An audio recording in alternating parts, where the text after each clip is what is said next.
దేవుడు ఉన్నాడా? లేడా? దేవుడంటే ఎవరు? మన ఛానల్‌ని సబ్స్క్రైబ్ చేసిన వాళ్ళు. మన ఛానల్‌ని సబ్స్క్రైబ్ చేసింది ఇప్పుడు వీడియో చూస్తున్న వాళ్ళే. దేవుడున్నాడు. Hello everyone. ఈ వీడియోలో మనం Telugu Titans versus UP Yoddhas match preview అయితే చూడబోతున్నాం. ఈ వీడియోలో మనం డిస్కస్ చేయబోయే టాపిక్స్ ఏంటంటే 2 టీమ్స్ కి మధ్య హెడ్ టు హెడ్ రికార్డ్ ఎలా ఉంది, లాస్ట్ 5 గేమ్స్ యొక్క రిజల్ట్స్ ఏంటి, 2 టీమ్స్ స్టార్టింగ్ 7 ఎలా ఉండే ఛాన్స్ ఉంది, సీజన్ 12 లో Titan players and Yoddhas players యొక్క పర్ఫార్మెన్స్ ఎలా ఉంది, ఫైనల్ గా 2 టీమ్ కోచెస్ యొక్క పీకేఎల్ రికార్డ్ ఎలా ఉందనేది చూద్దాం.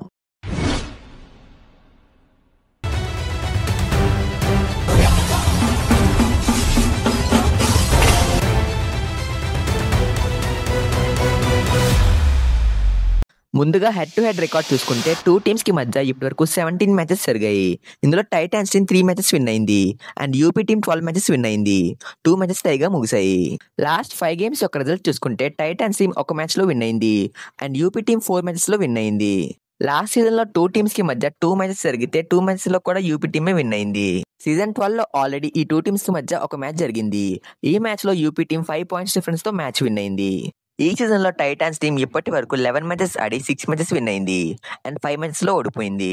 యూపీ యోధాస్ టీమ్ ఈ సీజన్ లో ఇప్పటి వరకు 9 మ్యాచెస్ ఆడి 4 మ్యాచెస్ లో విన్ అయింది అండ్ 5 మ్యాచెస్ లో ఓడిపోయింది. తెలుగు టైటాన్స్ స్టార్టింగ్ 7 చూసుకుంటే సెంటర్ మ్యాన్ గా చేతన్ సాహు ఉంటాడు. లెఫ్ట్ కార్నర్ లో అంకిత్ జగ్లాన్ ఉండే ఛాన్స్ ఉంది. రైట్ కార్నర్ లో వైస్ కెప్టెన్ అయిన శోభన్ షిండే ఉంటాడు. లెఫ్ట్ కవర్ లో అజిత్ పవార్ ఉంటాడు. రైట్ కవర్ లో అవిదోహన్ ఆడే ఛాన్స్ ఉంది. లెఫ్ట్ ఇన్ లో భరత్ హుడా ఉంటాడు. రైట్ ఇన్ లో కెప్టెన్ అయిన విజయ్ మాలిక్ ఉంటాడు. Telugu Titans team last 3 match లో విన్ అయ్యి ఈ మ్యాచ్ లోకి వస్తున్నారు. టైటాన్స్ టీం రైడింగ్ లో అండ్ డిఫెన్స్ లో ఎక్సలెంట్ గా పర్ఫార్మ్ చేస్తున్నారు. విజయ్ మాలిక్ తమిళ తెలవస్ తో మ్యాచ్ లో అండ్ పాట్నాతో మ్యాచ్ లో సూపర్ 10 స్కోర్ చేశాడు. తను లాస్ట్ 3 మ్యాచ్ లో 29 రైట్ పాయింట్స్ అండ్ ఒక టాకిల్ పాయింట్స్ స్కోర్ చేశాడు అండ్ టీం ని బాగా లీడ్ చేస్తున్నాడు. భరత్ హుడా లాస్ట్ 3 మ్యాచ్ లో సూపర్ 10 స్కోర్ చేయలేదు బట్ తనైతే కీలకమైన డూ ఆర్ డై రైడ్ లో పాయింట్స్ స్కోర్ చేస్తున్నాడు. తను లాస్ట్ 3 మ్యాచ్ లో 24 రైట్ పాయింట్స్ స్కోర్ చేశాడు. Bharat Hooda last time UPS తో మ్యాచ్ లో ఫెయిల్ అయ్యాడు. తను 8 రైడ్స్ లో కేవలం 2 పాయింట్స్ మాత్రమే స్కోర్ చేశాడు. భరత్ ని యూపీఎస్ టీం 4 టైమ్స్ ట్యాకిల్ చేసింది. దీంతో భరత్ ని సెకండ్ హాఫ్ లో సబ్స్టిట్యూట్ చేశారు. మరి ఈ మ్యాచ్ లో ఎలా పర్ఫామ్ చేస్తాడో చూడాలి. టైటాన్స్ టీం థర్డ్ రైడర్ ని ఎక్కువగా యూజ్ చేయడం లేదు. చేతన్ సాహు ఉన్నప్పటికీ తను తక్కువగా రైడ్స్ చేస్తున్నాడు. తను రైడింగ్ లో కన్నా డిఫెన్స్ లో ఎక్కువగా పర్ఫామ్ చేస్తున్నాడు. డిఫెన్స్ లో చూసుకుంటే శోభన్ షిండే మంచి ఫామ్ లో కనిపిస్తున్నాడు. లాస్ట్ 3 మ్యాచ్ లో బాగా పర్ఫామ్ చేశాడు అండ్ ఫెయిల్ ట్యాకిల్స్ తక్కువగా చేశాడు. తను లాస్ట్ 3 మ్యాచ్ లో 9 ట్యాకిల్ పాయింట్స్ స్కోర్ చేశాడు. మెయిన్ గా గుజరాత్ తో మ్యాచ్ లో మంచిగా పర్ఫామ్ చేసి 4 ట్యాకిల్ పాయింట్స్ స్కోర్ చేశాడు. లెఫ్ట్ కార్నర్ లో ఉన్న అంకిత్ జగ్లాన్ కూడా బాగా పర్ఫామ్ చేస్తున్నాడు. లాస్ట్ మ్యాచ్ లో ఎక్సలెంట్ గా పర్ఫామ్ చేసి 4 ట్యాకిల్ పాయింట్స్ స్కోర్ చేశాడు అండ్ తమిళ తెలసు మ్యాచ్ లో కూడా 4 ట్యాకిల్ పాయింట్స్ స్కోర్ చేశాడు. తను ఓవరాల్ గా లాస్ట్ 3 మ్యాచ్ లో 11 ట్యాకిల్ పాయింట్స్ స్కోర్ చేశాడు. టైటాన్స్ టీం యొక్క కవర్స్ చూసుకుంటే కొంతవరకు ప్రాబ్లమాటిక్ గా ఉన్నాయి. లెఫ్ట్ కవర్ లో ఉన్న అజిత్ పవార్ ఎక్కువగా ఫెయిల్ ట్యాకిల్స్ చేస్తున్నాడు. తను లాస్ట్ మ్యాచ్ లో ఏకంగా 5 ఫెయిల్ ట్యాకిల్స్ చేశాడు. అండ్ టైటాన్స్ టీం చూసుకుంటే లెఫ్ట్ కవర్ లో బ్యాకప్ ప్లేయర్ ని ఎవరిని పెట్టలేదు. టైటాన్స్ టీం మ్యాచెస్ విన్ అవుతుంది కాబట్టి సేమ్ స్టార్టింగ్ 7 తో వెళ్తుంది.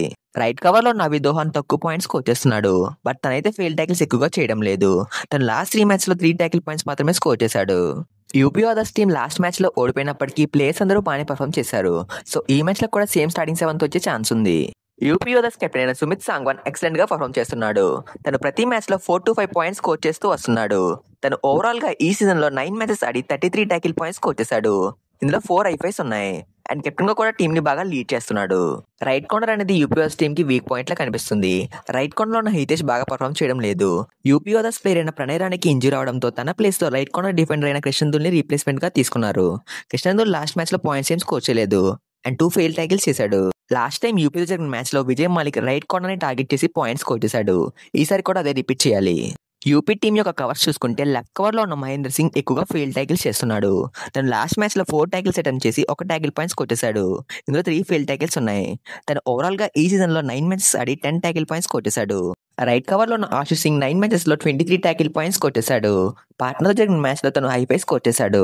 రైడింగ్ లో చూసుకుంటే గగన్ గౌడ అండ్ భవానీ రాజ్పుత్ బాగా పర్ఫామ్ చేస్తున్నారు. భవానీ రాజ్పుత్ స్టార్టింగ్ మ్యాచ్ లో ఎక్కువగా పాయింట్స్ స్కోర్ చేయలేదు. ఆ టైంలో గగన్ గౌడ ఎక్సలెంట్ గా పర్ఫామ్ చేసి సూపర్ 10 స్కోర్ చేశాడు. బట్ రీసెంట్ మ్యాచెస్ లో చూసుకుంటే గగన్ గౌడ యావరేజ్ గా పర్ఫామ్ చేస్తున్నాడు. ఈ టైంలో భవానీ రాజ్పుత్ ఎక్సలెంట్ గా పర్ఫామ్ చేస్తున్నాడు. ఒక ప్లేయర్ ఫెయిల్ అయితే ఇంకో ప్లేయర్ బాగా పర్ఫామ్ చేస్తున్నారు. భవానీ రాజ్పుత్ ఈ సీజన్ లో 9 మ్యాచెస్ ఆడి 40 రైట్ పాయింట్స్ స్కోర్ చేశాడు. ఇందులో ఒక సూపర్ 10 ఉంది. గగన్ గౌడ ఈ సీజన్ లో 9 మ్యాచెస్ ఆడి 88 రైట్ పాయింట్స్ స్కోర్ చేశాడు. ఇందులో ఏకంగా 4 సూపర్ 10s ఉన్నాయి. యూపీఎస్ కి కోచ్ గా జస్వీర్ సింగ్ ఉన్నారు. ఈయన సీజన్ 5 నుండి యూపీ టీం కి కోచ్ గా ఉన్నారు. ఈయన కోచింగ్ లో యూపీ టీం సీజన్ 10 లో తప్ప ప్రతి సీజన్ లో ప్లే ఆఫ్స్ కి రీచ్ అయింది. కానీ ఒకసారి కూడా ఫైనల్ కి రీచ్ అవ్వలేదు. యూపీ టీం ఆల్మోస్ట్ ప్రతి సీజన్ లో ప్లే ఆఫ్స్ కి రీచ్ అవుతుంది. దీనివల్ల అయితే యూపీ టీం సీజన్ 5 నుండి సేమ్ కోచ్ తో కంటిన్యూ అవుతుంది.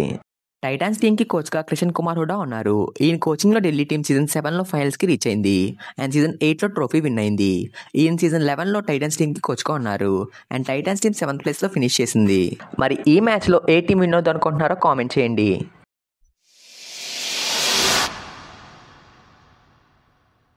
దేవుడు ఉన్నాడా లేడా? దేవుడు అంటే ఎవరు? మన ఛానల్ని సబ్స్క్రైబ్ చేసిన వాళ్ళు. మన ఛానల్ని సబ్స్క్రైబ్ చేసింది ఇప్పుడు వీడియో చూస్తున్న వాళ్ళే. దేవుడు ఉన్నాడు. బాగానే ఎక్స్ట్రా చేస్తున్నావు.